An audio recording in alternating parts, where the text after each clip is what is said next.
বড় অঙ্কের টাকার বিনিময়ে তিনি উত্তরের প্রশাসক পদ বাগিয়ে নিয়েছেন। কারণ এছাড়া এজাজের তো কোনো যোগ্যতা নাই ঢাকা উত্তর সিটি কর্পোরেশনের মতো এই জায়গায় প্রশাসক হিসেবে বসার। আগামী জাতীয় নির্বাচনের জন্য আমাদের আরেকটা নিরপেক্ষ এবং নির্দলীয় তত্ত্বাবধায়ক সরকারের প্রয়োজন হবে। কারণ এই সরকার নানানভাবেই কিছু কিছু উপদেষ্টার ব্যক্তিগত মন্তব্য, কর্মকাণ্ড সরকারকে প্রশ্নবিদ্ধ করেছে, সরকারের নিরপেক্ষতাকে প্রশ্নবিদ্ধ করেছে। দক্ষিণের মেয়র পদে আদালত তাকে ডিরেকশন দিয়েছে, কিন্তু আপনারা লক্ষ্য করেছেন সেখানে এই এনসিপির উপদেষ্টা জনাব আসিফ মাহমুদ তিনি সেটার বিরুদ্ধে, তিনি তাকে বসতে দিতে চাচ্ছেন না বা শপথ পড়াতে চাচ্ছেন না। শেষ পর্যন্ত তারা আবার কোর্টে রিট করিয়েছেন এবং ইশরাক হোসেনের সমর্থকরা নগর ভবন থেকে শুরু করে এখন কাকরাইল, যমুনার বিভিন্ন জায়গায় আন্দোলন করছে। তো এই আন্দোলনের দিকে ঠেলে দিল কে? সরকার।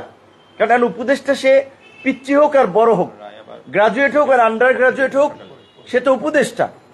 নাবালক হোক আর সাবালক হোক, সে তো উপদেষ্টা। এখন সেই তো এই ক্রাইসিসটা তৈরি করলো।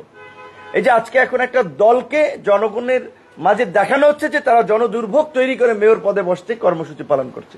কিন্তু এই পরিস্থিতিটা তো সরকার এবং উপদেষ্টা, এই উপদেষ্টা তৈরি করলো। এই রকমের ব্যক্তিগতভাবে যাদের বিদ্বেষ রয়েছে তারা তো উপদেষ্টা পদে থাকতে পারে না।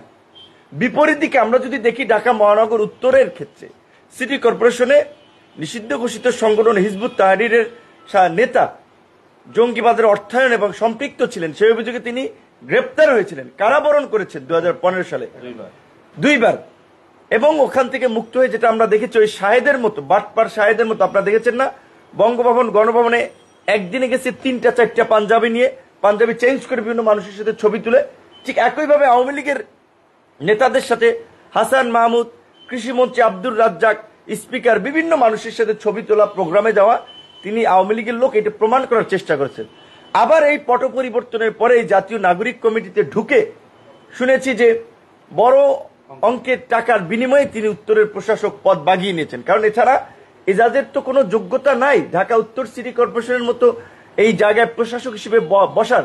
সে সাবেক সচিবও না, বিচারপতিও না, আমলাও না, বড় কোনো রাজনৈতিক নেতাও না। তাহলে তিনি কোন ক্রাইটেরিয়া ওখানে গিয়েছেন?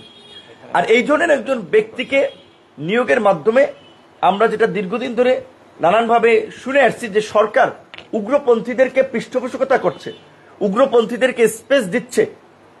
তো এইটাই তো প্রমাণিত হয় তাহলে এজাজের নিয়োগের মাধ্যমে। তো এই জায়গা থেকে আমরা খুব উদ্বিগ্ন যে সরকার এরকম আনো বিভিন্ন পর্যায়ে এরকম উগ্রপন্থীদের এই নিষিদ্ধ কার্যক্রমের সাথে জড়িতদেরকে কোথায় কোথায় বসিয়েছে।